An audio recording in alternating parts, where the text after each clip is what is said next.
Hard to believe you're 34. Mm-hmm. Tell me why. There is a certain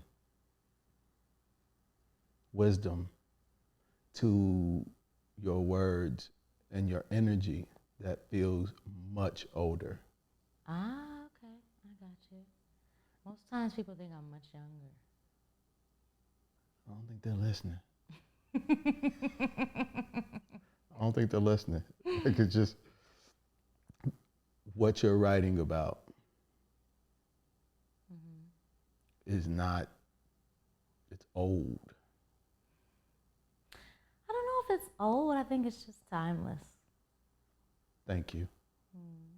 It's timeless. Have you always been connected to timeless things like that? Yeah. Very much so. Okay. When I dug into your Awakening Part 2,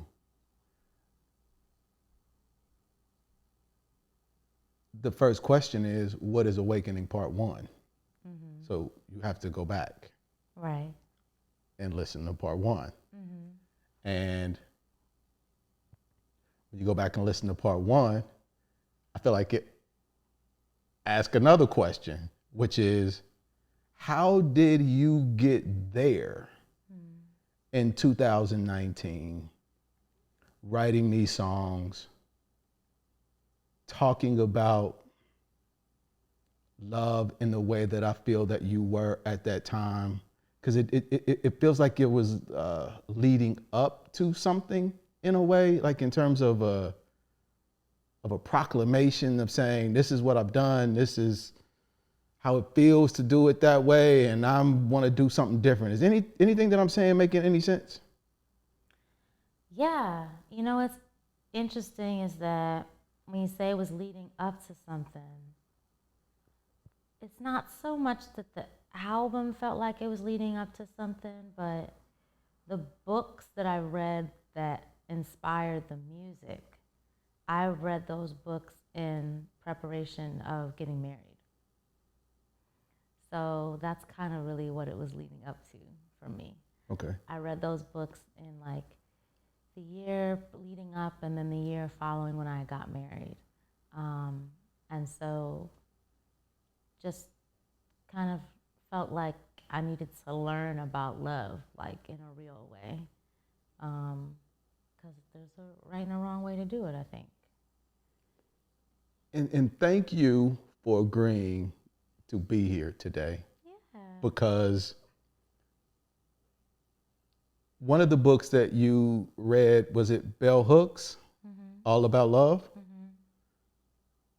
In preparation for this, I read the book, and I am so grateful that I did.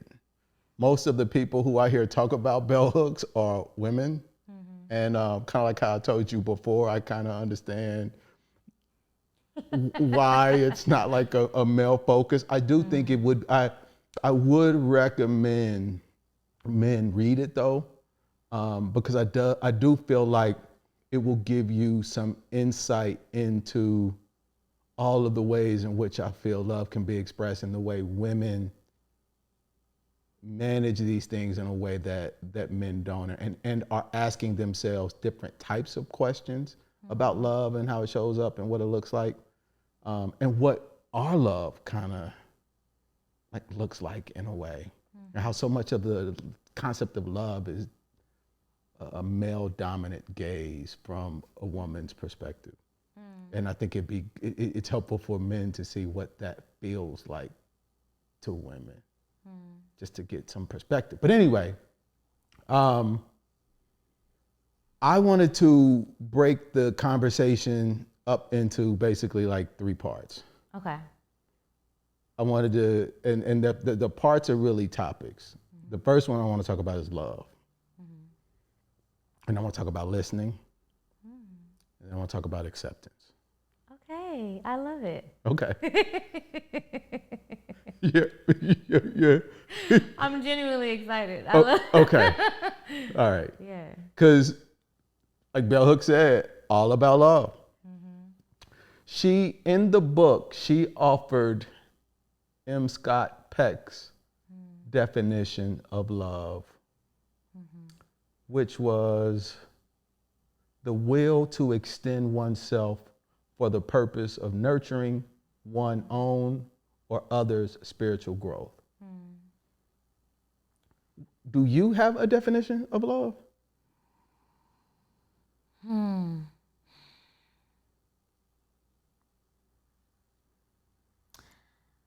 I think two things came to mind. The first thing was an oppositional definition, which isn't the best way to define things, but I'm not a Buddhist, but I've read a lot of like Buddhist philosophy, or some, I should say, not a lot, but some. And in Buddhism, they tend to define things in opposition a lot.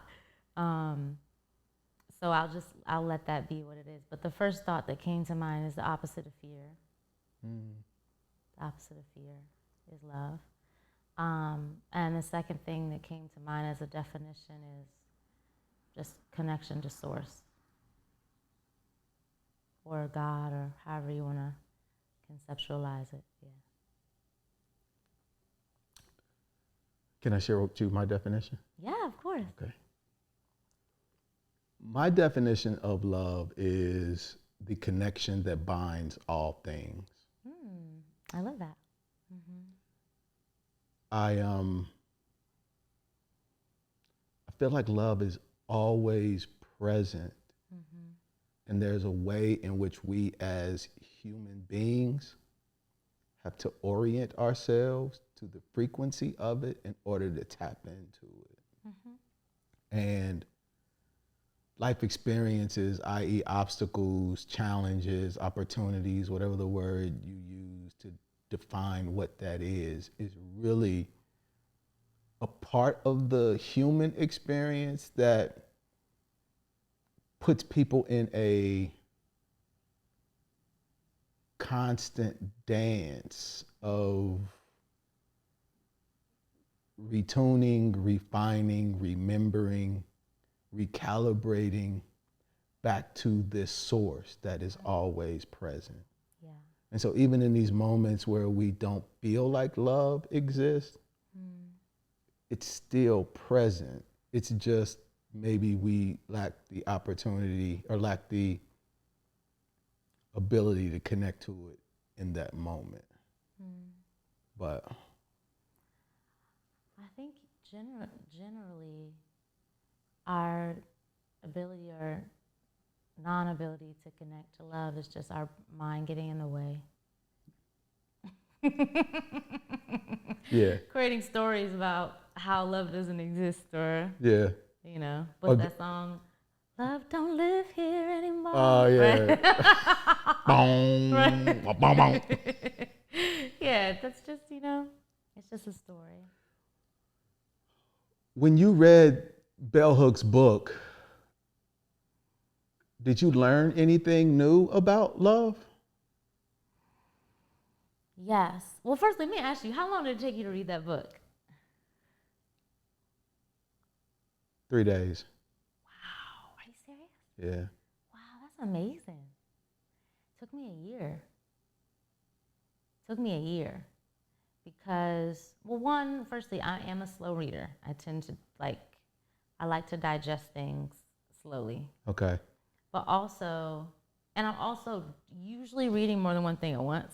I typically do that too. Yeah. But also, All About Love was the kind of book that I would read a paragraph and then put it down and need to sit with it and process it, It was like a lot of processing that had to happen in the midst of reading it. Now, I read that book in 2018 or 2017 for the first time. Since then, I've read sections of it, but I haven't sat down and read the whole thing again. So I'm trying to remember what did I learn anything that felt super new? I can't recall, but I do remember feeling like there's something here that can be really foundational, if that makes sense. Yeah. I don't know if anything in particular felt new, but I kind of feel like sometimes that's when you know you're getting the right information. Like, it doesn't have to feel new necessarily, but it just feels expansive in a familiar way. Like it's something you already knew. Yeah. You Yeah. know? It feels familiar. Yeah, but it's like something you already knew, but it's just reminding you in such a way that expands you. So, yeah. And I was reading it, and let me be clear on reading, to be transparent. I did the book on tape, the mental version, not the mental version, the audiobook version. Yeah. And as I was going through, and I probably would have gone, because I was taking notes and reading, and there were some things that were really resonating, and then I would go back and rewind, and I would type in some notes on it to try to remember. So it's really fresh in my mind. And you're right, though. A lot of it is about remembering. And what I felt she was attempting to do, as I said before, was just try to make sense of love is something. What did she say on one of the joints? There aren't many public discussions about love. And, and she said that back then when she wrote the book. But I feel like there are more conversations about it now.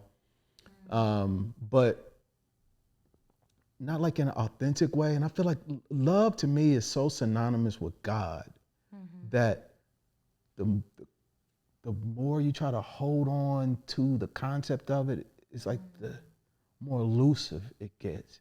And it has to be free from the ability to define in some concrete way. And I feel like her attempt in the book was to be as precise as possible with the definition. And as I was trying to hold on to that precision, it was when I was feeling like it was getting further away from me. And so there was like this attempt for me to try to do both at the same time. And there was something about that didn't necessarily feel as natural as maybe it could have, or I gave it the opportunity to, but that was just what my initial reaction was. Does that make sense? It does make sense. I think important, like, I guess, note would be Bell Hooks is coming from academia, So I feel like a part of what she was doing in the text is trying to speak about love in a way that is, I don't want to use the word acceptable, but that can, hold its own in the space of academia, So in academia, you have to use a lot of sources and pull from different texts, and you have to have something that you're trying to prove in some way, usually examining different things. And so I feel like that's her kind of like center, okay, in the way that she's writing. I can see that. Whereas if you're reading something from someone who is like we were talking about Thich Nhat Hanh earlier, right?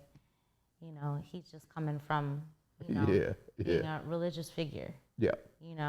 He's not trying to write something in a way that another scholar will will quote it as a source in their next paper. Yeah. You know what I'm saying? True. So I feel like part of what Bell Hooks is doing is she's just trying to take love from this kind of like little romance thing that people think is like phony or unimportant, and she's saying like, no, this is not only important, this is foundational. This should be and can be at the foundation of everything that we do as a society. And that's what I really liked about the book, is that she's not just talking about love like between two human beings, right? Which is crucial. I think what she's saying, and the crux of what she's saying is that, right, the love starts here, right, with ourselves. We figure out how to love ourselves the way that we deserve. And that also comes with connecting to Source or God, right? And then from there, we can figure out how to be kind to other people and love other people in a way, not just romantic partners, but our friends, our children, our families, right? And from there, we can take that to society at a broader level, the way we treat the earth, everything, you know? So that's what I really appreciated about that text, is that she's taking this idea of love, she's putting it up here and saying, no, this is important. Mm-hmm. And this has to be like a lighthouse for everything else that we do. Yeah. You know? Yeah. Yeah. And there need to be more opportunities to have discussions about complicated, complex topics. And space needs to be created for people to fumble, for people to get things wrong. You know, you drive down the street and it's a dead end. You get to bust a U-turn, right? You know, that's a part of, you know, what it means to navigate terrain where there isn't a lot of, you know, road maps. And I feel like a lot of times we have preconceived notions about what some of these things are. And what I appreciated about her words was that she's it's broad, I feel. And she's also showing, I had never thought about like the idea of the gaze of most gays of, one of the things she said was a lot of men's attempt to talk about love is more about fantasy. And like this idea, and I'm thinking in my mind, and she didn't really go into a lot of detail about what that meant, but I started asking myself, like, this thing of love. When I imagined love, it was always more of a feeling, which might in and of itself be a fantasy. Because I don't know if it can include love, but it was either that or performance-based or more, it was a finite resource that you had to be real particular about who you directed it to, who you gave it to. And that's what I learned from just, you know, growing up. And it's taking me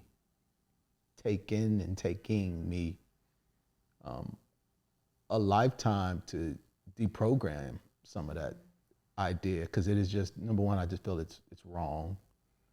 Love is infinite. And so how do you go from finite to infinite? You know, I don't think you get there in 3 days of reading a book or even a year. Right. Or one relationship. It's a lifetime endeavor, you know, because the universe is infinite and the ways that it can demonstrate love is infinite. So you're constantly being given opportunities to see love reflected in new ways. And that's life. Just about the fantasy aspect, and you said like you used to think about love and you would think about it just mostly as a feeling. And I think that I'm a Pisces, so I also tend to have a lot of fantasies. Pisces like to dream and, you know, fantasize about all different kinds of things. So I think I also tend to think of love in kind of like a fantastical way, or, you know, very dreamy way. And I think that's also okay. I think it's fine to give over to like life being fantastical and dreamy. Like not everything has to be like practical and hard work and make sense, right? Okay. So yeah, I think that's fine. But I think that, and I think she touches on this in the book, like I think that the reason that a lot of men think of love more as like a feeling is that the quote unquote work of love is usually left to women. Like, I mean, we know that like women are generally the caregivers, right? In all kinds of situations, right? Like if someone is sick, if the child needs taken care of, and it doesn't matter the age. Like we ask girls to do this too all the time, right? Very true. You know, like generally in families, like if there's an older brother or older daughter, you know, generally it's the daughter who's going to be tasked with like making sure everything stays on track and keeping the, younger siblings, whatever, making sure everybody's okay. Like, we expect women to take on the caregiving roles in life. Just, first of all, we expect it to happen naturally, right? And we also expect women to always prioritize that, right? And I think that care is a really central piece of love, like in the how it manifests in physical, expression. So yeah, I just thought that was interesting that you said that, because I think that like taking love from the feeling to the action, like I feel like we expect women to do a lot of that within society in general. Do you think that women are more connected to the feeling? If we are, I genuinely think it's only because we've been allowed to.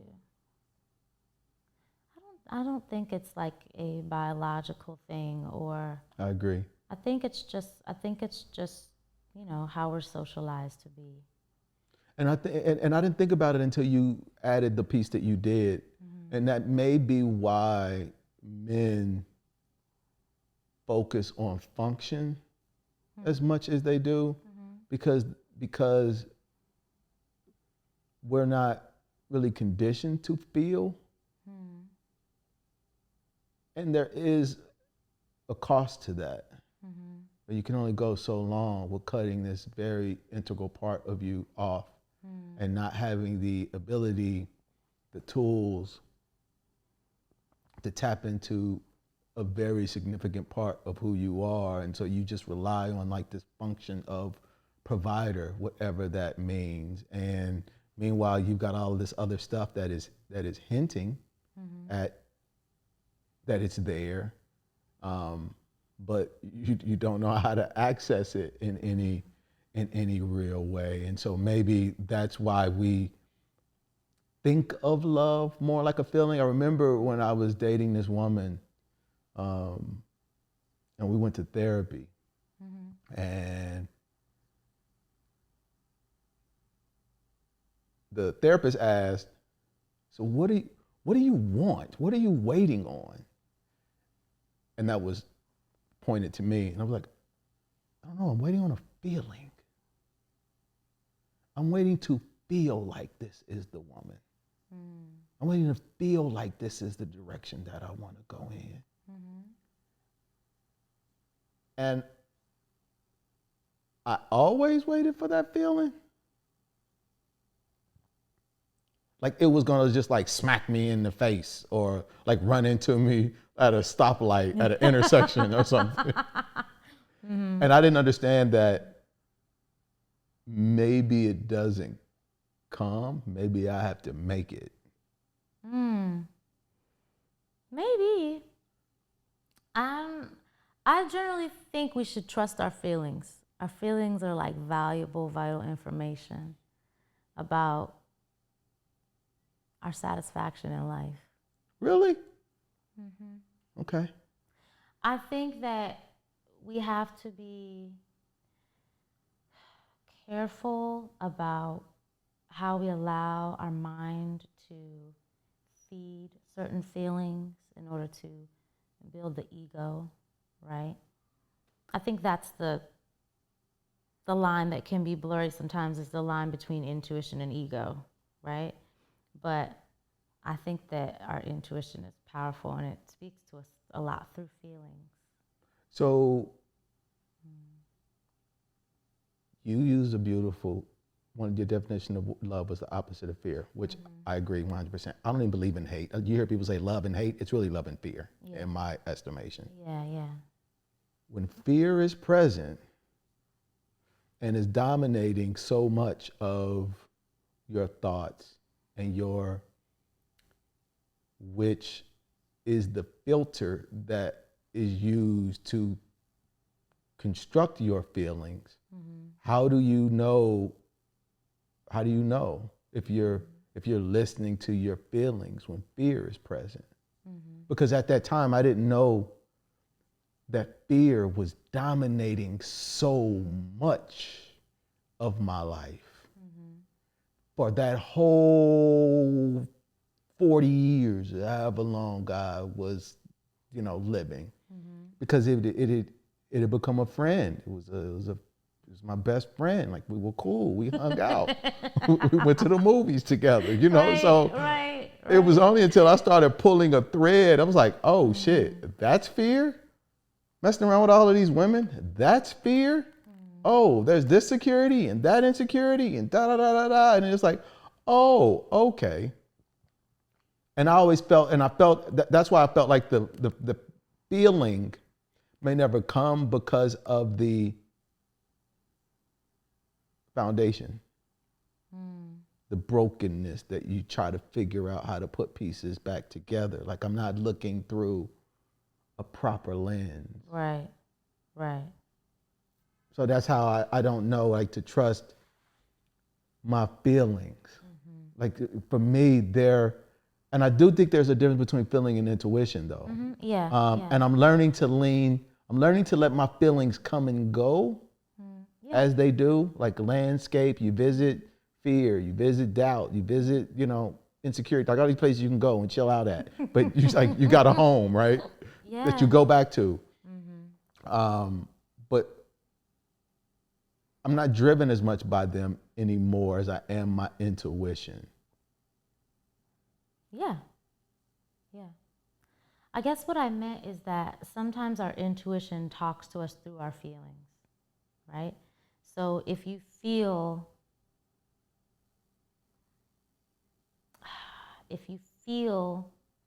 sad, it may be because the people around you are not treating you the way you deserve.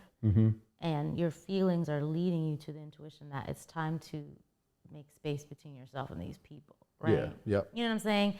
That example. Understood. Copy pasted for everything, right? Like, if you feel unexcited about your day, right? That's that dissatisfaction with life, lack of excitement, joy, right? That's your intuition telling you you're not living your life's purpose, right? There's something here that you're missing. Because life is to be enjoyed. Like, that's why we're here, right? Okay. So, like, I think, that's what I meant by intuition can speak to you through feelings. Yeah. Gives you insight. Bell Hooks said, the original school of love is our childhood. What did the way you received love as a child teach you about love?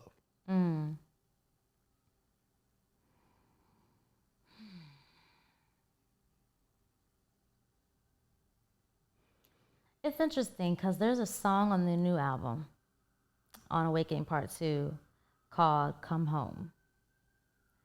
And that song was, it's about a few different things, but in that song, I'm really kind of like mining memories.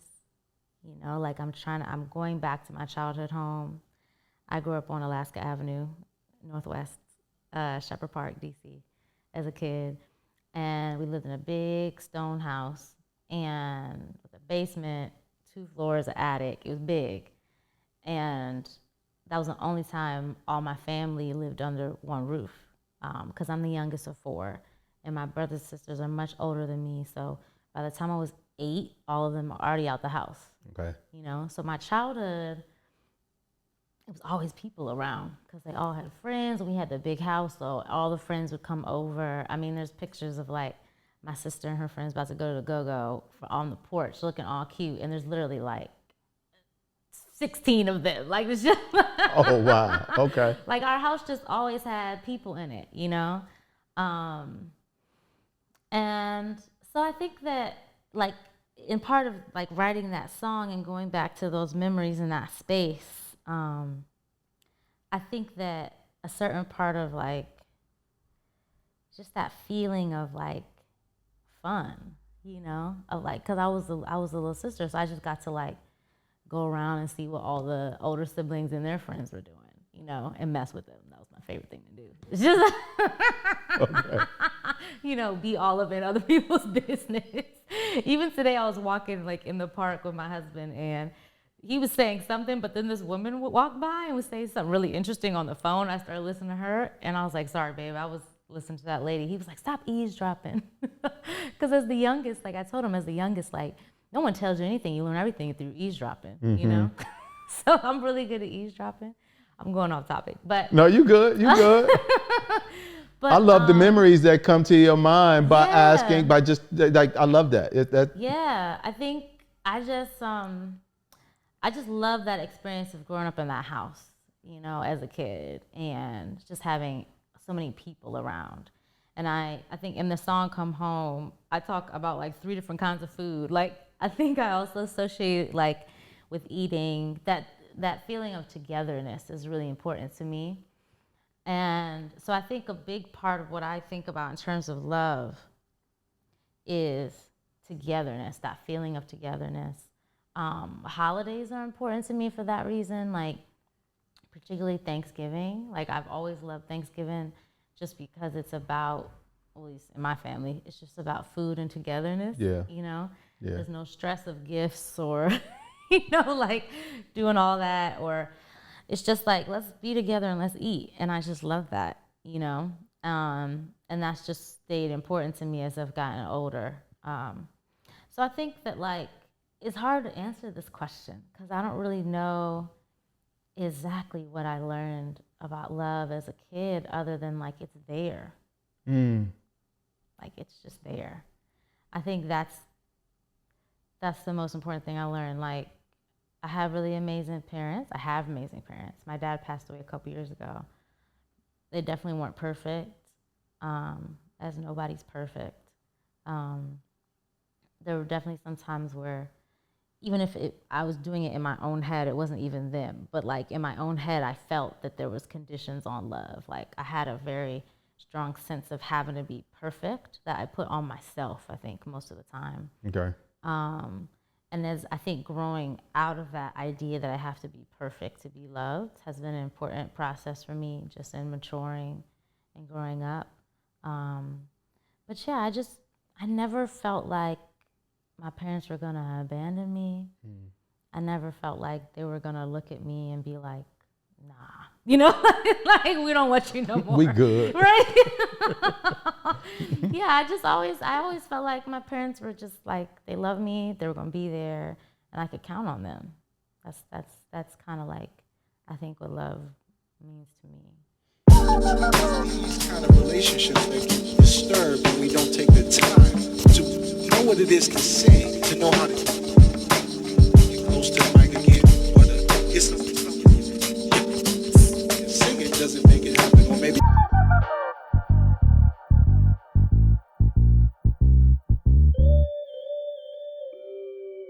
Well, the person you guys are listening to, the perfect person that you guys are listening to, is a singer, songwriter, amazing vocalist, Thank you. DC native, Cecily Alexa. Do you put Alexa at the end or just Cecily? Just Cecily. We're just going to do Cecily. Cecily. Thank you so much for being here. Thank you. Like I said, I have been really looking forward to this. When I listen to your music, man, it's crazy. I get like Corinne Bailey Rae,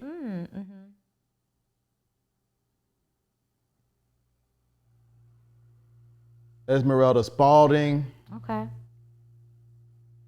obviously Minnie Riperton.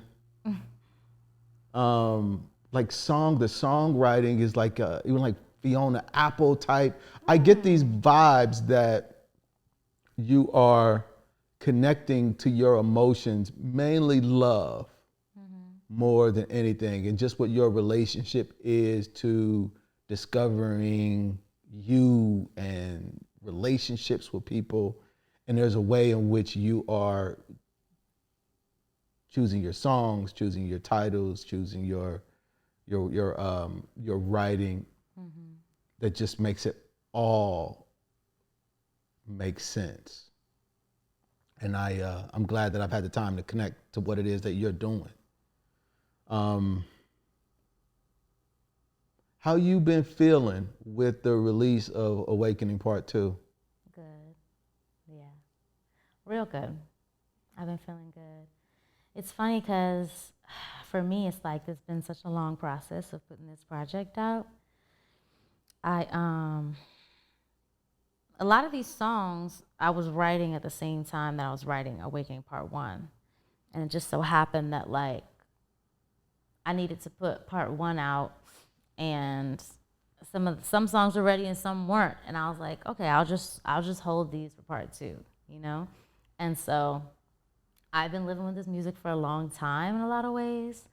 I recorded it over 2 years ago now, actually. Okay. In May and June of 2022, I recorded the project. And, you know, I've kind of took a year to shop it to labels and figure out what I was going to do. And then I realized I'm just going to do it myself.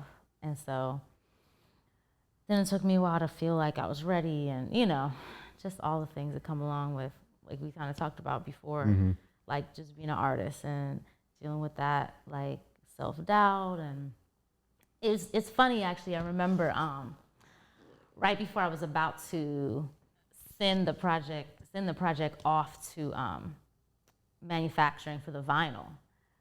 So it was like, okay, it has to be done. And part of, like, especially with music, it's hard to know when it's done sometimes. Like, could it use this? Could it be mixed better? Is it missing? Is it too much? Is it, you know? Yeah. And so when you say, okay, fuck it, I'm about to send it off to the distributor, like the vinyl manufacturer, like, it's done. Like, it's out of your hands at that point, you know? And I was feeling so nervous about that, like about that letting go, you know, of that process, like saying it's done.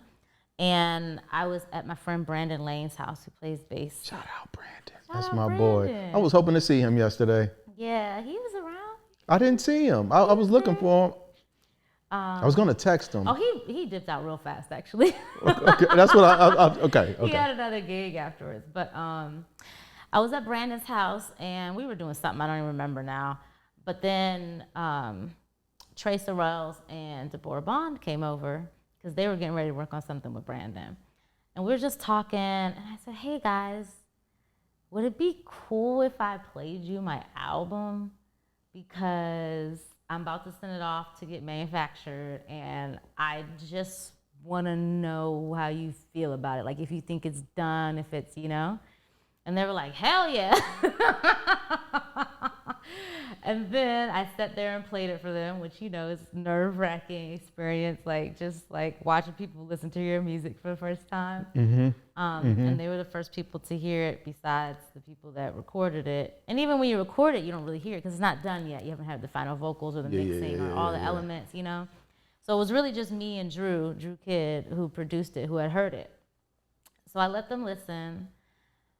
And at the end, they were like, it's really Trey, because Trey, I don't know if you know Trey, he's a saxophone player. Trey, I'm not gonna say I know him very well, but he's not a bullshitter. To me, it's like, he's gonna tell you the truth. Okay. And as soon as the album was over, he said, yo, Seth, that was amazing. And I was like, okay, thank you. That's what I needed to hear, you know? And Deborah gave me beautiful feedback as well. She was like, I just love this one song. Her favorite song was Love Allows, which is like the shortest and also the simplest track on the project. Yeah, they just made me feel like, okay, this is ready. Like I could exhale a little bit and like, I can put this in the world now. Did you have that feeling with Part 1? You know what's funny? With Part 1, I had this grant I had gotten, and I thought that I had to put the album out within the grant cycle. And so I was kind of rushing. Okay. I didn't have a lot of time to like sit around and overthink anything, which probably was a good thing. So I literally was just like, all right, that's it. We're gonna put it out now. Cause I was like, you know, I gotta file this grant report and I wanna make sure everything's done. But yeah, I don't even remember your original question, my bad. But I've been sitting with the music for a long time. That was the question. How have I liked the response? It's been awesome. It's great just to have the music out there in the world, honestly, after just living with me for so long. How many tracks were on Part 1? 4? 5? 4. 4. Why the number for part 1? It just happened that way. It just happened that way. Those were the songs that were ready. Those were the songs that I felt. It also felt like it told a complete story, like from beginning to end. Just I in agree. those 4 songs, like from starting off with the first song, which is called Clumsy, where everything feels like unsettled, you know, to the last song, Acceptance, which is all about just like grounding and being present and accepting yourself and other people fully, right? Yeah. So it felt like the right arc. So yeah, it just happened that way, but I think it worked out well. And it seemed, and the words, I felt like you would, how do I say it? I didn't write any of the specific words down, but there was were you struggling with like ideas of you not doing the right thing or making mistakes and trying to figure out if the way you're showing up is the proper way? I just got this feeling like, look, I'm tired of hurting motherfuckers. I'm tired of stuff. I'm tired of not having what I got, what I'm supposed to have figured out. And this is me acknowledging that in the ways in which they're showing up. And I'm gonna see y'all for part 2. Like, that's honestly how I felt listening to the song. It's like, I ain't gonna spend a lot of time. I'm gonna give you 4 joints. And then I'm coming back in part 2. Yeah. Is that an oversimplification? I mean, probably not. I mean, it definitely was like a grappling when I was writing some of those songs. Like I said, like I was reading these books while I was thinking about getting married, right? And making mistakes, you know, like. Because Clumsy, you said something about like not loving yourself, or was it that joint? And I was like, I was wondering, it felt like almost like an apology in a way to people around you and you, like saying like, let me clean the slate. Yeah. And I don't know. Yeah, and you know what's funny is, yeah, that line is at the end of the chorus. I don't love myself the way I should. And I performed in Baltimore on Thursday night a few days ago, and after I sang that song, I said, you know, like, it's sometimes hard to sing those songs now and get into that headspace because that's not where You're not I'm there. at. Okay. That's not where I'm at. Right. You know? Right.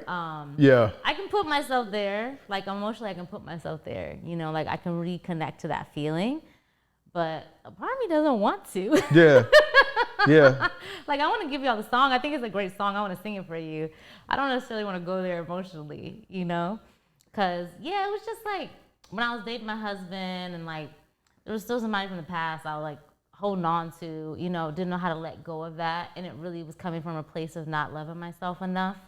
It just was like, you know, when you just, like, you want to feel valued, right? And so you take, like, the scraps that aren't really the value you deserve, but it's something that makes you feel wanted, and so you're holding on to that. You know what I'm saying? Yeah, 100%. So, like, it was just kind of a situation like that where I was being kind of clumsy with my boyfriend at the time, his feelings, because I was still just kind of feeling slightly tethered to this person who never really gave me what the fuck I deserved, you know, but it was like, because they never gave me what I deserved, I was still wanting it. You know what I'm saying? Yeah, it's crazy. Yeah, I do. 100%. Listen, It's like, oh wait, but but, you know? Yeah. So it was just, that's what I wrote Clumsy about. And when I wrote the song, like the full song, that situation already passed, you know? But it was like, I'm always writing little scraps and journals and lyric ideas and stuff. So I generally, when I'm ready to start writing an album, I'll start by just looking through all of that to get ideas. And that was one. And when I look back at what I had wrote, like a melody started to come to me, and then, and then I took it to Drew and Malik Hunter, Drew Kid, Malik Hunter, and we finished writing it. But yeah, it's just, the song was a way of processing all that stuff. Okay. And that song is inspired by Thich Nhat Hanh in the book How to Love. it's a couple quotes in there. There's one where he actually uses the word clumsy. And when I read that, I just thought it was such a good word. Like, I love words. So I was like, that's a good word. You know, like it says so much so quickly. And it's not used often, actually. It like, at least in my, it like because it does stick out when you do hear it. Mm-hmm.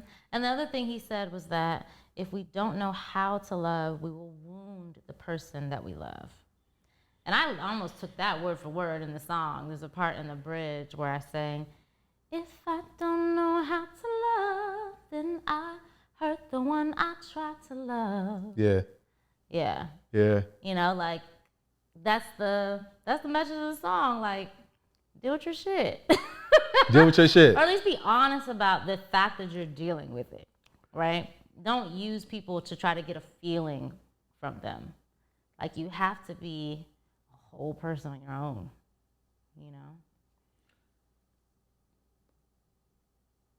That's a great segue. Because listening. You dedicated Awakening Part 2 to Bell Hooks, Thich Nhat Hanh, and the other person. What's the other person's name? I can't remember. My dad. That's your dad? George Bumbray Jr. Yeah. Shout out, Pops. Thich Nhat Hanh is known for a lot of stuff he talks about, right? Love, compassion. What I picked up on him for, what he stuck out to me for most was like listening, and his passionate listening. And one of the things one of the reasons why I wanted to touch on to listening is you released the joint in 2019. You had some tragedy, Pop's passing, COVID. You had to sit still for a little bit. Something said sit still. But there was something in that process that occurred that you had to actually listen to move, to start through the process of coming to Awakening Part 2, correct? Can you talk a little bit about that process? Yeah, it definitely was a process. Like, there was like a lot of different things that I moved through in the last 5 years. I think a lot of people have. A lot of people have dealt with a lot of just navigating life. The last 5 years has been really transformative because of the pandemic and isolation, because of loss, you know, so many things. But I think for me, like, the process of like having to step away from the creative process and then step back to the creative process. And I think the hardest part was actually stepping back into the business part of it. Because to make the music, that's like the therapeutic part. That's the fun part. Like, it still works some days, you know. Studio work is not always fun. Studio work is work. It's work. You know, it's still work, but like, to make the music is very self-actualizing, you know, to like be like, oh, okay, I actually figure out how to say this. Like, I've decided this is the final way I want these words to be. And like, I figured out like, this is the arrangement and this is the string line and this is, you know, everything. Like, making sure that all that is locked in. But then having to say, okay, now I gotta like, put it out. Oh, damn. I gotta put it out. I gotta put it out. I gotta promote it. I gotta market it. I gotta, you know, like, I gotta do visuals and I gotta spend a lot of money. It's just like, you know, all these things. I know some people like that part. And I don't want to create a whole story around whether I like it or not. It's not really about that. But I think the thinking about doing that was overwhelming, like very stressful, just thinking about it. And that's how I knew I needed to pause, because I just didn't want to go into it with that mindset. I didn't want to go into the release process with already this feeling of overwhelm when nothing's even happened yet. Yeah, you constructing it, you making it up. Yeah, so I just needed to take time to like I don't even know what I did. I think I just needed time to reconnect with my own power. Like, when I put out my album in 2018 called Songs of Love and Freedom, that process was really, really key for me, just like spiritually, because I was like very intentional about connecting to my power. I had this affirmation I said every day that now I can't even remember exactly what it was, but it was something about like, I freely and intentionally choose to use my power to create everything that I desire. It was something like that. It was longer than that. I think that was this last half of it. And I'd say that like basically every day, because me trying to create that project, I just needed that, you know? I needed that grounding that like, I'm capable of this. I have some insecurities around my musicianship because never went to music school. That's not my background. I don't really play any instruments that well. I can play a little bit of piano, but barely. And so, I felt like in that process, I needed to remind myself, no, like, you're very capable. You can do this, you know? And I needed that again, getting into Awakening Part 2. Okay. I needed that again. I needed that reminder that, like, but not to the music side, but to the promotion side. That, like, what I'm doing is valuable. Whether I have 1 million people behind me or one person behind me, whether I have $1 million or $5, like, yeah, people are gonna connect to the music. People are gonna feel moved by the music. People are gonna share it. People are gonna wanna listen, and that is valuable, and that is enough. Like, that's enough of a reason to do it. Yeah. Whether or not I think it's gonna be stressful or, all of that, like, is enough of a reason to put it out there just to know that, like, this can be helpful. And, like, that's why I did it, and I think that was the important thing. And that's the other reason I dedicated the album to my dad, because after his passing, like maybe 6 or 7, 8 months after he passed, I'm sitting there and I'm realizing, like, I need to do this because this is what Daddy would want me to do. Like, he's so, so proud of me. Like, my parents have always been so supportive of me being a full-time musician. I know a lot of parents that wouldn't do that. Yeah. They were always so supportive of me, like, financially, just spiritually, emotionally, right? Inviting all their friends to my shows, just like very supportive. And yeah, so I just knew, I was like, I already got the damn music. Like, I did the hard part. I wrote the songs. So all the songs were already written for the most part? The vast majority of these songs have been written since 2019. Really? Because I originally was planning on putting out this album in 2020. All of them under one, or No. 2019 and then 2020? Yeah. Okay. It was going to be 2019 Awakening Part 1, 2020 Awakening Part 2. And so I had already written the majority of these songs. Like, I don't think I wrote a new song. Wow. I just changed some of the words. We obviously, like, made decisions about production and arrangements and all that. I think I wrote the interlude, but no, not even, because the interlude is spoken, and that was a poem I wrote a while ago. Transform? So, yeah, Transform, the interlude. I was a poem I wrote in the margins of the book of All About Love. So that I read in 2018. So it's like all the songs are written. That's crazy. Okay, so that's crazy to think, to know, to hear that it was all just one thing. They feel like they were done at different times. I mean, they were done at different times in terms of recording and production. They were done about 3 years apart. But in terms of the writing, most of those songs I wrote in 2018, 2019. A couple of them I wrote at the very beginning of 2020, like Spirit Tell Me. I had a recording session with Musina in February of 2020, and we wrote that song just kind of like 3 hours. We wrote the whole song. So like some things happened in 2020, but yeah, the majority of that was already done. Spirit Tell Me reminded me of my dad. Yeah. Yeah. How so? Like there was this feeling that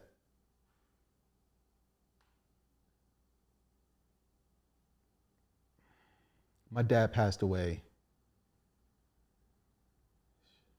11, 12 years ago. And listening has shifted. I don't think when people die, they go away. I just think it gives us an opportunity to listen in a different way. And your song made me like long for the physical form of them. Like tell me, like kind of like everything's gonna be okay. Like tell me the direction to go. Tell me like, you know, it's weird. Because I never looked to him for that while he was alive. But I want to hear that now, which is crazy. He was planting these seeds and laying these things in a way that kind of gave me the path, but they were the way they were supposed to be. However,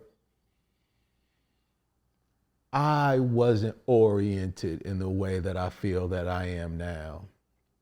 And my ability to listen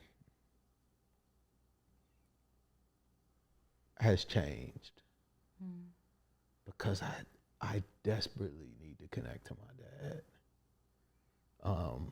And I'm doing it more now than I have in a while. And that song reminded me, it was, he came up immediately as I was listening to the words. Yeah.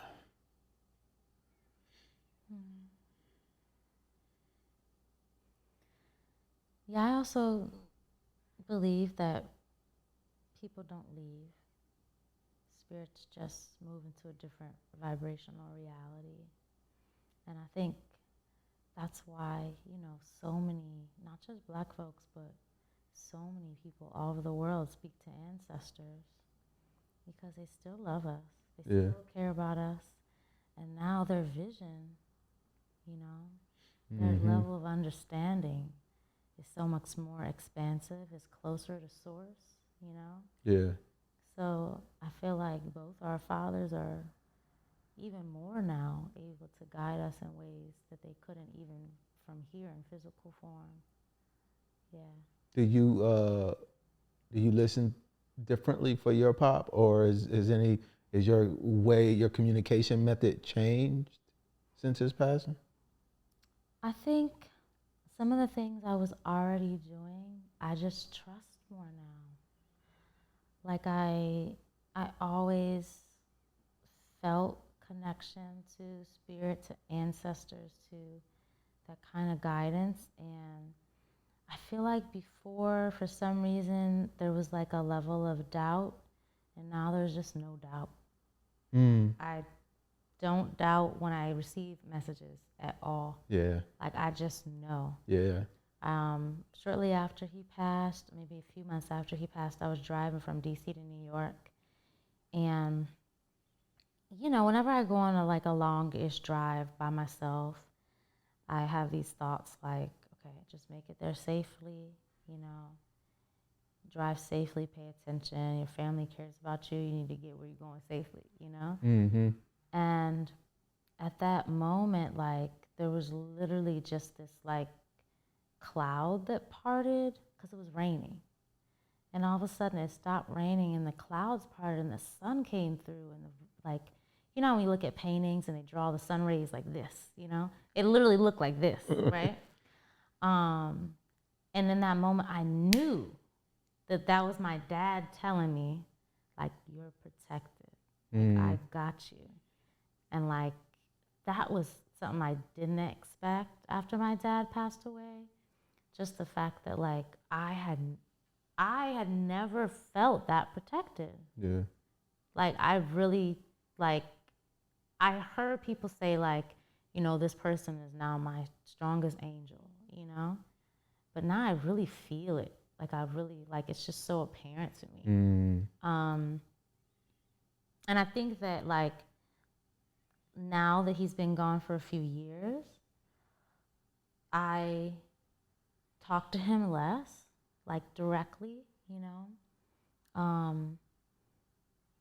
And I know from what I understand of how the spirit world works, like the longer people are gone from this physical reality, they do start to move into a space where they are closer to source and less of this world, you know? They ascend further. They let go of like the earthly things more generally. So it makes sense that like he wouldn't feel as like right here all the time, you know? Because he's gone through his own transformation. This is how I understand it. So like, but he's still there. And like on his birthday, you know, I do tarot sometimes. Like I'll pull cards and, you know, I just ask him like, what do you want us to know? Like, what do I need to know? What do I need to tell mommy? Like I did that on his birthday when I was just texting the family like, okay, daddy said this. And now my brother probably doesn't like she crazy.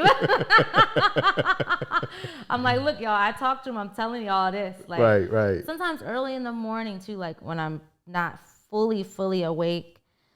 Like I think it was on his birthday this year. Like he was just talking to me. Like it wasn't that I heard his voice, but I knew it was him. And he told me straight up, he's like, I'm very happy. You know, because people always like, are they okay? He's like, I'm very happy. I'm proud of you. You know, look after your mom. That was the messages. I'm very happy. I'm proud of you. Y'all need to take care of your mom. I was like, I got it, daddy. Okay. So it's just like, I just don't doubt anymore. Like there's so much more clarity. Like I know they always say in spiritual things, like the first message is the message. Yeah. Don't overthink it. Yeah. You know? And that requires trust in a lot of instances. Yeah. Faith, probably more importantly than trust. Because like you have to know, and I think what helps me is not focusing on the end result. Is knowing that whatever the message was designed to point me in the direction that I need to be going down. The no at the end of that doesn't mean it was the wrong answer. The brick wall or the flat tire or whatever happened when I was instructed to move this way is what I'm supposed to go down. Trust. So just be thankful for all that comes down through the process. And I think I find myself revisiting conversations that I had with my dad about the Bible now. He was a really religious dude, very, Christian, devout. And I find that he's speaking through me through some of these like Bible verses, and not in the sense of, it's weird when you try to, you know what I'm saying, so I don't need to, it is what it is, but there's a hint of pointing. Like when you said, you just knew that was your dad. My dad comes to me in butterflies. So when I see a butterfly, I know that's my dad. Can't tell you how I know, but it's exactly with that same universal, that strong belief that you have with like, I know them, I know that's my pops. Same way with the stuff that's happening now, but it's changing how I listen. Jazz changed how I listen to music. It also changed how I listen to people. Because, jazz is one of those things where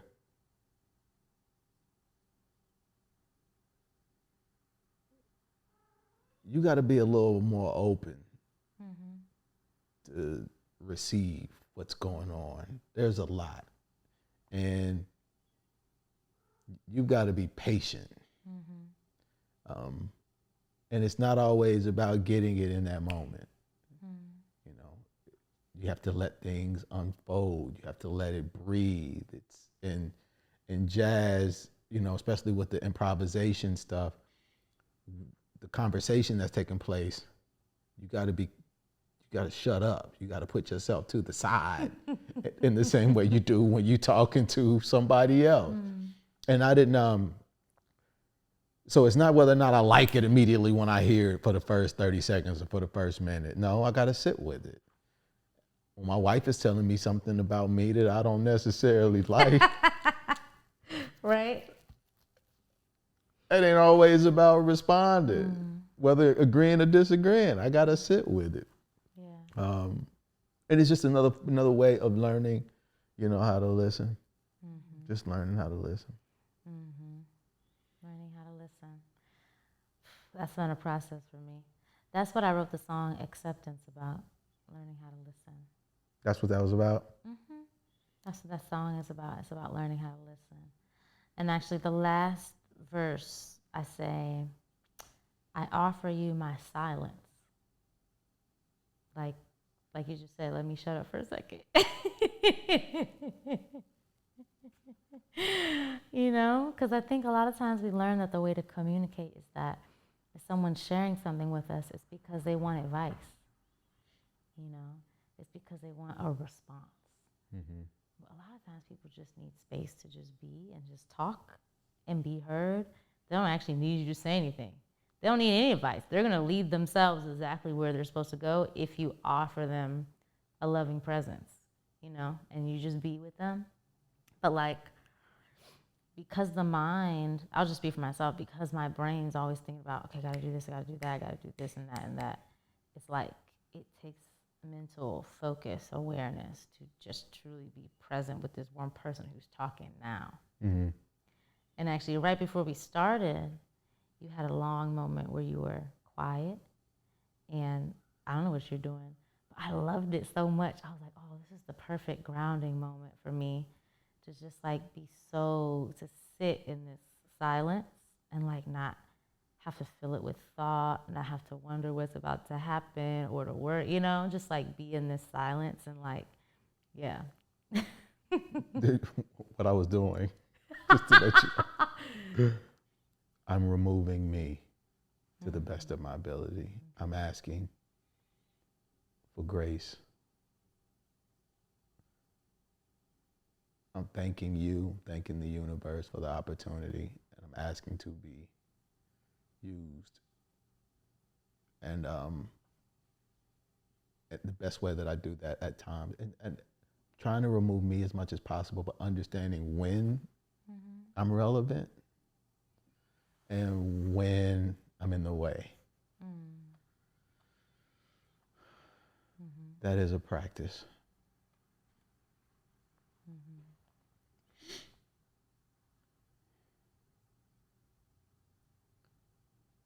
Listening to part 2 feels very different to me. Tell me more. I'm really curious to hear. First off, mixing was excellent. Thank you. Sequencing was excellent. Thank you. The production was excellent. The lyrics. And not to take anything away from part 1, but part 2 felt completely different. Felt completely different. I listened to part 2 first, and then I went back and listened to part 1 and just put them right behind each other, so I could go from acceptance to flower and winter, so I could see what that felt like. And that's the reason why it made me feel like they were different too, because there is a distinct difference in the sound, the subject matter, where you are. And it's almost like it was leading up to, let's linger here just for a second. I understand how hard it is for artists. There are these feelings, these things that we are connecting to that are real, that we have to get out of ourselves. And it is a struggle sometimes for so many things that we're juggling to finally like land in the right place. So for the song choices to be right, for the lyrics to be right, all of that has to happen. And then when it does, there's a feeling of just like,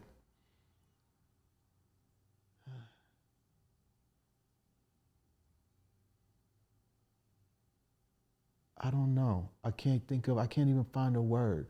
But that's what I feel part 2 is. Thank you.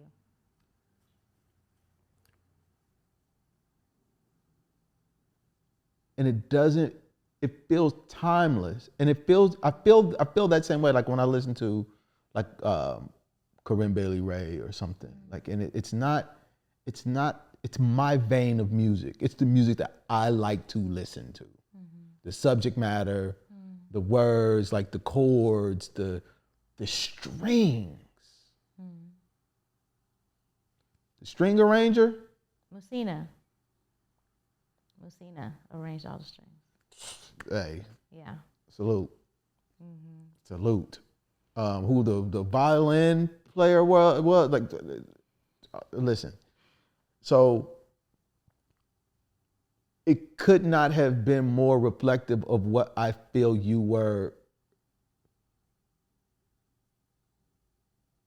of what I feel you were attempting to do. And I don't even know what you were attempting to do. I just felt like you were trying to connect with love. Yeah.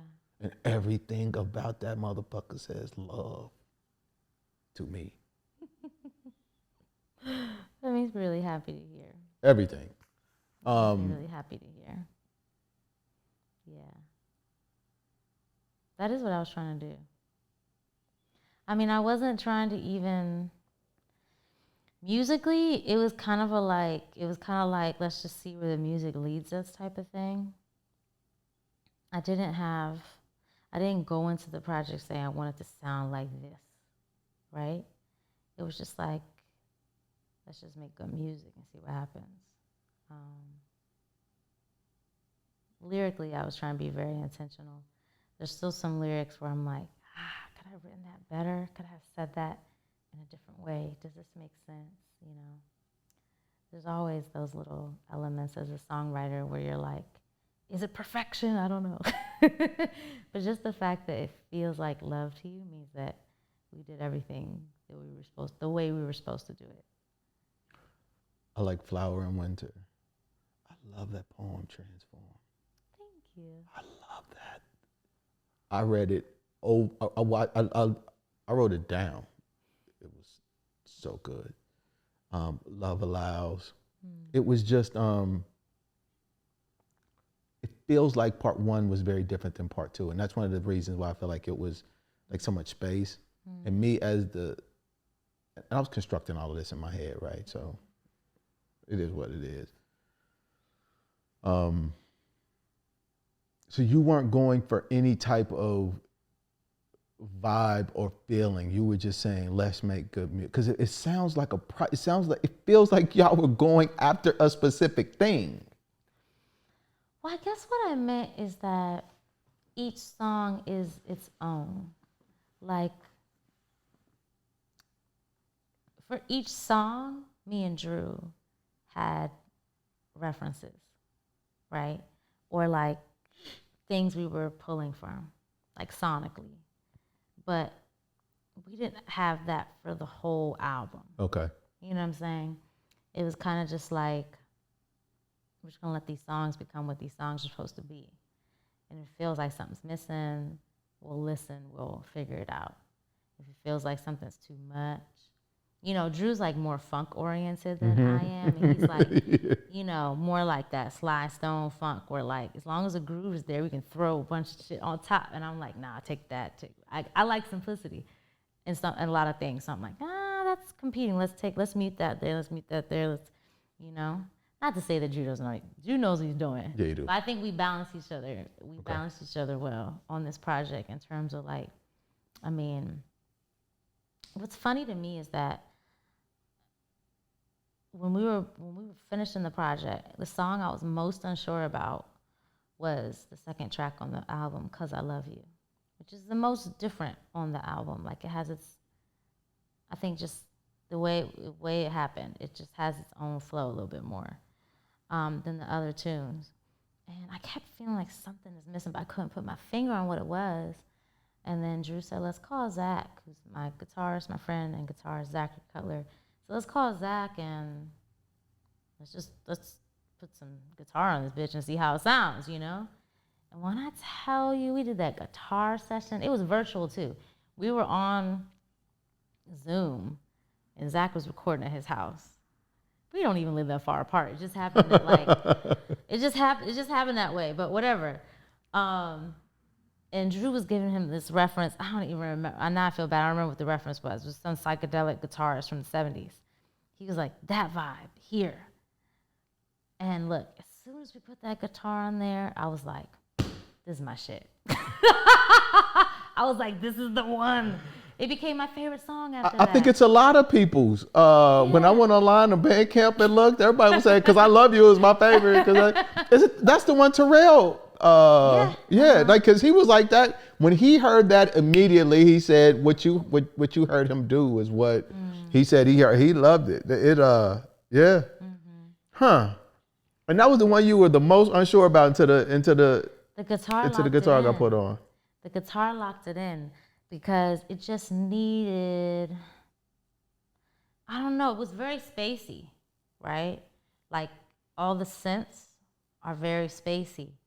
And the drums and the bass line, very grounded, grooving, right?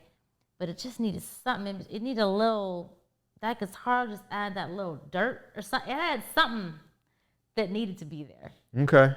And even in the verses, there's like a little rhythmic part that he added too, that it just needed to lock in. It just made it my favorite song. Is that the one? I'm trying to remember. No, my bad. I was thinking of Come Home. Come Home had like the beginning reminded me of Donny Hathaway. Oh, okay. Love. Like when it there was just a small part. And there were a lot of things that that felt familiar with other songs. But I didn't, I liked Cause I Love You. It wasn't. I like it too. Wasn't my favorite. What's your favorite? It's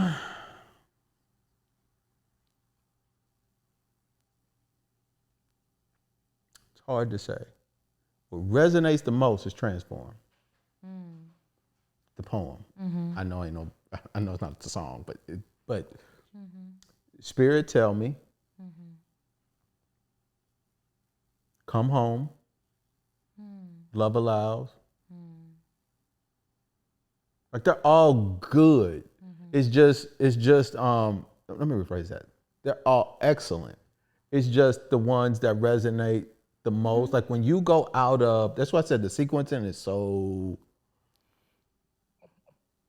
people don't understand how important that is to like experiencing someone's like you just can't take shit and just put it in any kind of order as you want it. I felt like that was taking me somewhere, and that interlude, how you go out of Spirit Tell Me and then go into Domination, Love Is Free. I was like, okay, I feel like I'm on a ride. I'm in Cecily's car. I'm in the Uber, and she taking me somewhere, and that's genuinely what I felt. I did like I Am Love too. Yeah. That was a great way to end the joint. Yeah. And to even open it with A Flower in Winter, because when I listened to it right after Acceptance, that was the opening. I feel like. For me, I don't know. Was that intentional? Maybe I'm just. It felt no. Sure. Yeah. Everything was intentional. Everything. It was the universe's intention. Yeah, it was intentional. Yeah. Yeah, of course, it was intentional. No, it was I don't know. You know what's funny? I feel like this process has just been over so many years. I can't remember anymore. But if it happened the way it's supposed to happen, then it happened the way it's supposed to happen. Drew helped so much with the sequencing because the thing was I had written all these songs with lots of different songwriters because like that's what I was doing in 2019. I was just doing late 2018, 2019. I was just doing a bunch of songwriting sessions with different people because I just, I was like, I'm gonna write these albums, and I'm just gonna, reach out to people and do sessions and see what happens. So I did sessions with Jacob Ungerleider, who I wrote I Am Love and Love Allows. Did session with Jenna Camille, who I wrote Cause I Love You. Session with Musina, do Spirit Tell Me. Did session with Aaron Abernathy, who I wrote Come Home with. Did a session with Alan Johnson, who wrote Flower in Winter. And I came to Drew and I was like, yo, I got all these different songs with all these different songwriters. I have no idea how to fit this shit together and make it cohesive. And that's what we figured out. Like, that's why he helped me produce the album. He helped me figure out how to make it cohesive. Yeah. Like, on Awakening Part 1, Drew co-wrote Clumsy and No Room for Fear, and helped, like, co-produce those as well. But on Part 2, the only thing he helped me write was Transform. Other than that, it was just production. Just production. Like, figuring out, okay, if we want a Flower in Winter to flow into Cause I Love You, it needs to come in a little bit more floaty because Flower in Winter is floating, So he added more kind of like synths at the beginning, so it doesn't just hit you once, like it moves into it, And then he's like, okay, we're going into Spirit Tell Me with this piano, so we need to end Cause I Love You with piano, So he added that piano at the end, like to make it work, Have you listened to this through a crossfader? Mm-mm. Listen to how it sounds when the songs are crossfading over by like 6 seconds to one another. Okay. Because that's how I listen on Spotify. Okay. Because I did it separately, and then I listened to them. I always do that. I don't know. I like to hear like how. I want more of that. I want more things that feed into other things that feed into other things. Something I like about some of the stuff that Kendrick Lamar does. But when you have like that 6 second crossfade when the other song is going out and the other one's coming in, you're being ushered. It feels good. I'll just say that. Good. I'll say that. Good. Shout out to everybody who supported you on this project. Yeah. Can we I was trying to look to see who the bass players were, and are you okay with calling these brothers out or these people out? Yeah. Okay. Yeah. Let me know. Go. Let's start with A Flower in Winter. So A Flower in Winter was co-written with Alan Johnson. Okay. He also plays keys on it. Drew produced that one. And other than Alan is Dante Pope on drums and Elliot Seppa on upright bass. And Dante also helped co-write the background vocals. Okay. Cause I Love You. Cause I Love You was co-written with Jenna Camille. She plays keyboards on that. Drew produced it. He also played keys on that. And then on bass and drums is Dana Hawkins. On bass and drums. That sounds familiar. Dana. He's from Baltimore. He went to Berkeley. He's amazing. Okay. Yeah. That it for Spirit Tell Me? That it for Cause I Love You?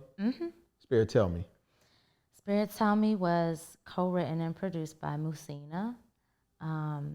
You might know Musina. She's also amazing vocalist, works with Common and writes for Robert Glasper, and she's awesome. I saw her at the grocery store like 3 years ago Oh, really? at Mom's down on New York. I was like, are you She's one of the most beautiful. Like, first off, she's talented. Her writing is off the chain. Yeah. She's just talented. Uber talented. That was the first time I ever seen her in person. I was like, God damn, she fine. But anyway. Beautiful too. Yes, very beautiful. Yes. Yeah, Musina did all that. She co-wrote she did all the string arrangements as well as played piano and keys. Forgive me now, I can't remember I think I remember all the string players. Vaughn Williman played violin. Johnny Walker played cello, and Sanjay, and I'm forgetting his last name now, played bass. Okay. Upright bass, like, On Spirit Tell Me. Yes, on Spirit Tell Me. Transform. Transform is written and performed by me and Drew Kidd. That's why I like that song. I love that motherfucker. First off,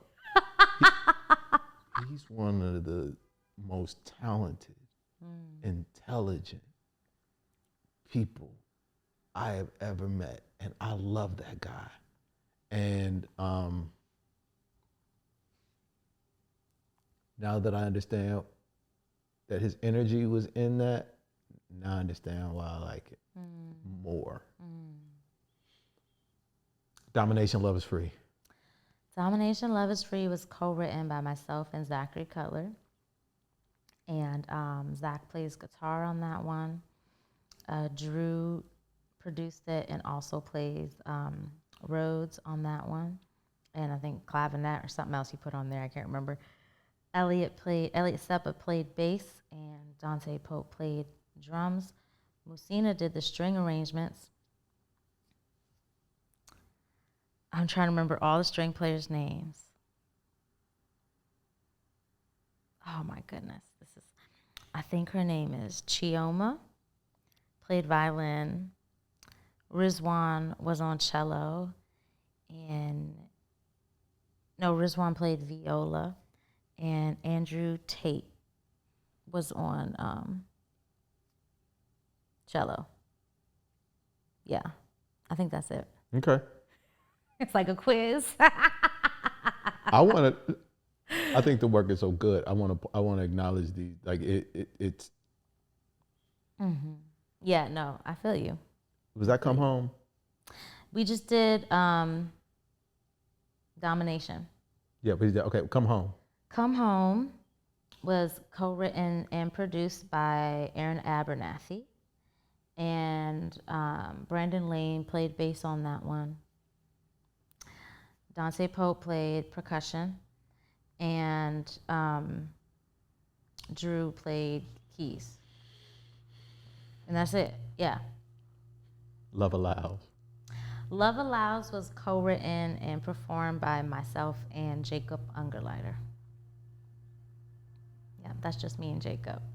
And then the last song, I Am Love, was also co-written by me and Jacob and produced by Drew. Jacob plays keys and piano on that one. Dante Pope plays drums, and Elliot Seppa on bass. Do you have a favorite song on there? It changes. It was I Am Love. Then it was 'Cause I Love You. And then it was Love Allows. I think right now it's still Love Allows. Because like I said, I like simplicity. And I feel like that song is like the right amount of everything, which is barely anything. That's funny. Yeah. I hope I got everybody's name right. Oh my goodness. I think I did.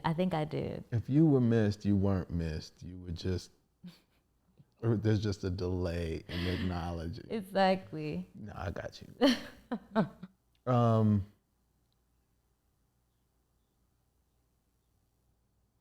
Acceptance is the third part.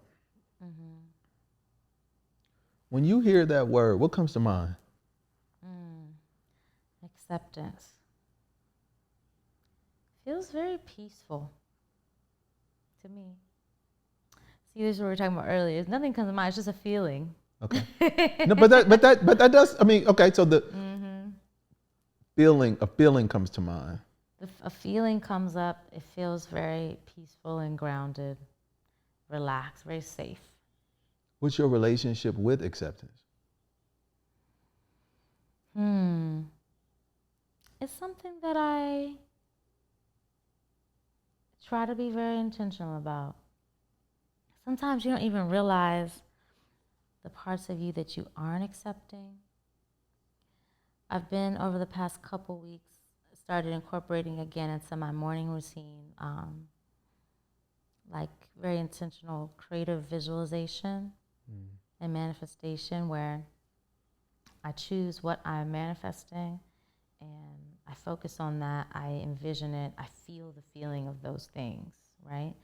And today I focused on my body feeling very alive, awake, mobile, flexible, strong, free, just like physical vitality. That's what I was focused on today in my visualization. And I was using affirmations as a part of that. And I didn't even, I was telling myself, I'm strong, I'm flexible, I'm awake, I'm alive. And then I came to, I said, my body is beautiful. And I felt like something, all of a sudden all these feelings came up, wow, that was something I needed to hear.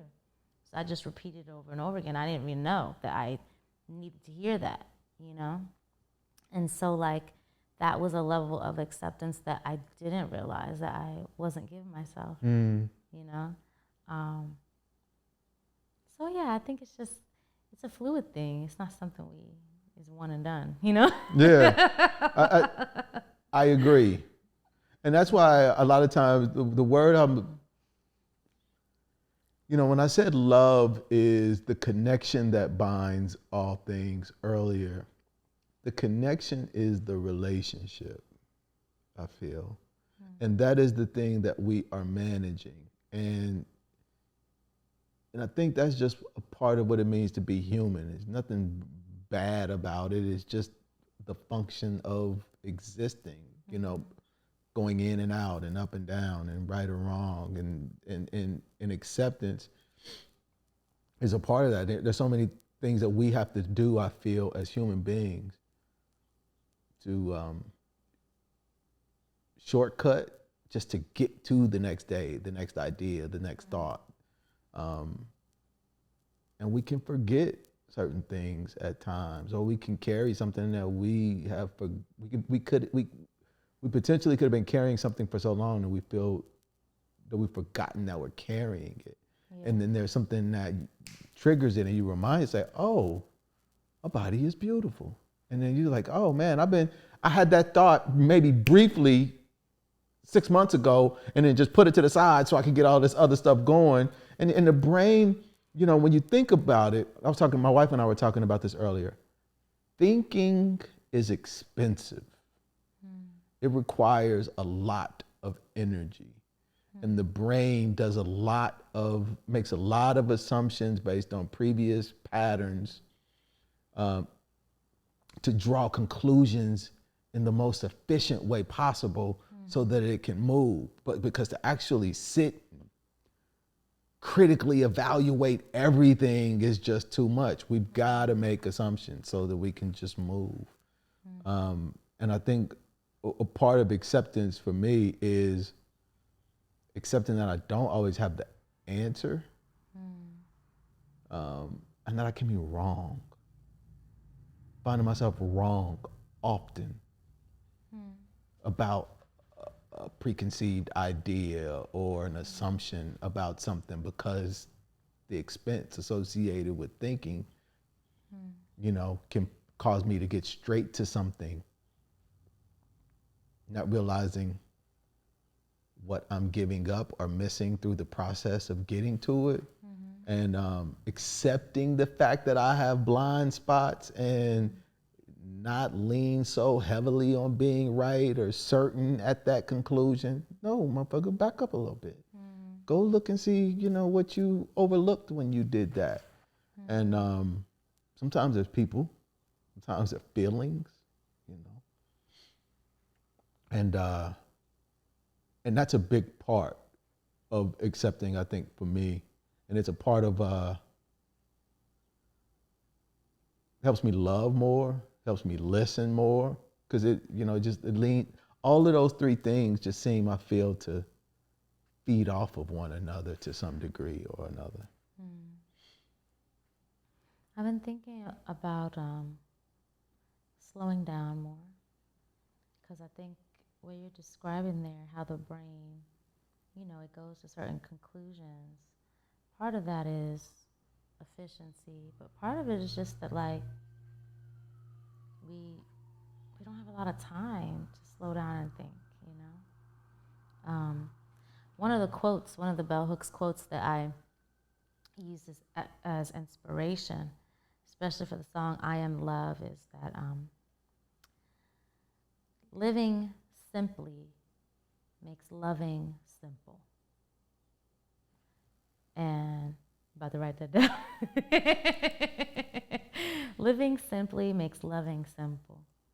And I think of that like in everything, like when we slow down, when we simplify, when we mute the phone, when we turn the TV off, we really look around, we start noticing like, oh yeah, I really love the way that the sun hits that wall in the afternoon, and then things are opening up a little bit more. And then you look at your partner and you say like, I just love the way that they cross their legs, or whatever it is. The simplest thing. But it's like, if you're going all the time, you don't have the space for that. And I just spent the last 3 weeks doing an artist residency in St. Croix, Virgin Islands. It wasn't perfect, but my life was much more simple. It was a teaching artist residency, so I was teaching like in schools, doing workshops in schools for like 2-3 hours, 4 days a week. That's it. Other than that, I had a ton of free time in which I was walking to the beach, making food, watching something silly on, a funny TV show or something. Like, it was very simple. I had a very intentional morning routine that I loved, because I had the time to do it. And now I'm home, and this particular week has been very busy. And I'm thinking, like, how do I simplify? Like, I need to be really intentional about simplifying, because I want to feel open, Yeah. Do you make time for yourself a lot? Yeah. Generally, I do. I can be, but sometimes I can get a little selfish about it. Okay. Okay. Like even this morning, my husband woke up and he started talking to me about stuff, and I was like, baby, can we talk about this when we go on our walk? Because right now I'm gonna meditate. Like, and Salute to you. Yeah, I mean, I think I'm okay with that. My sister was saying how my generation of like millennials, and I guess Gen Z, I'm not Gen Z, I'm millennial, but how because she's Gen X, I guess. Anyways, she was saying how millennials are much more comfortable like telling their parents no. Yeah. Yeah. And I was like, yeah, you're right.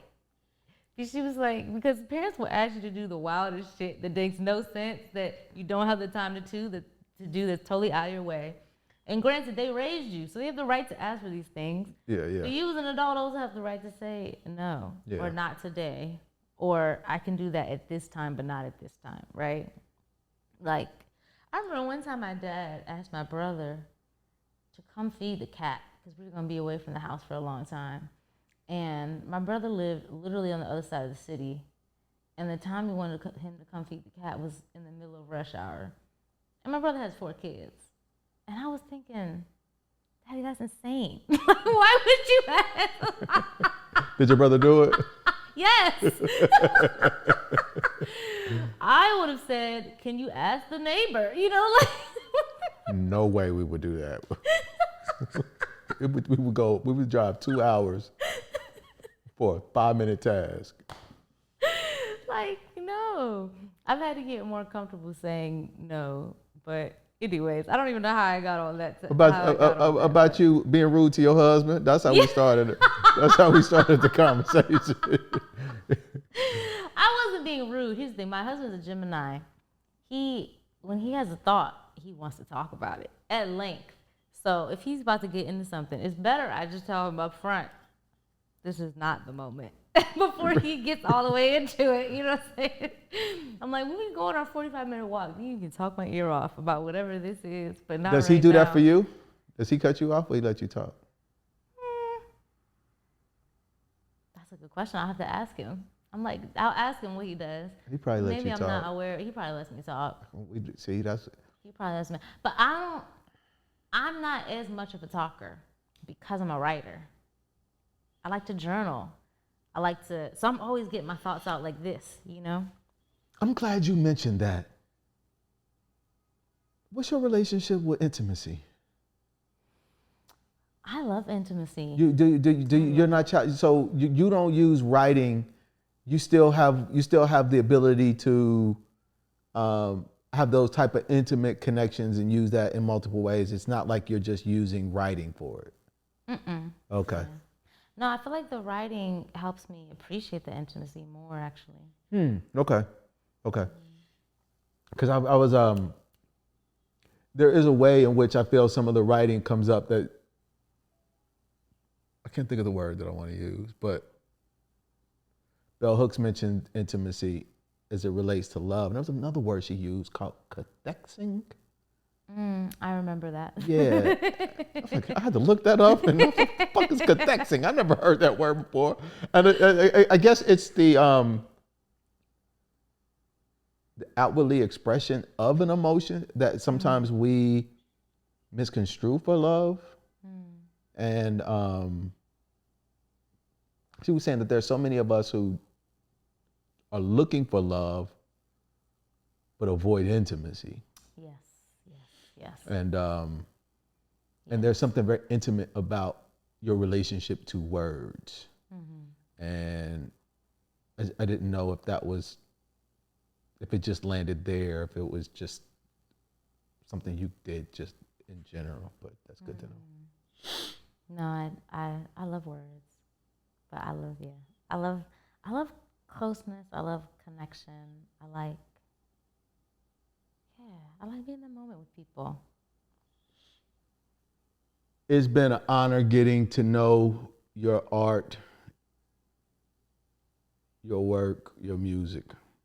Thank you. I started reaching out to other people who know you. Your name is held in very high regards. People who I know. That's very sweet to know. It's been a pleasure learning about what you do. I wanted to close with your words. Okay. This is my favorite song. Of all the ones that I've listened to, the words are amazing. Acceptance.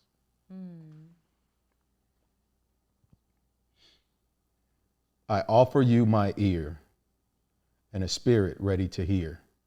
My mind is clear. No judge, no victim here.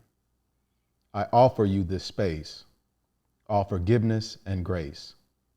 I see the suffering in your face, find relief in my embrace. 'Cause the world may reject you and you reject yourself too.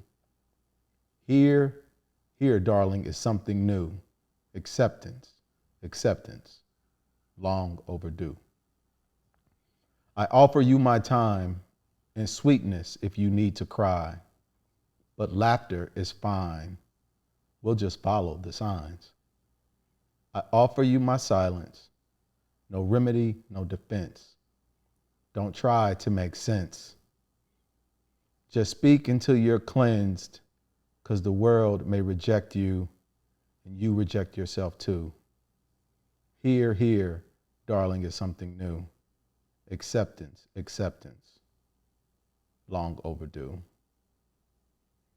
That motherfucker's cold. you.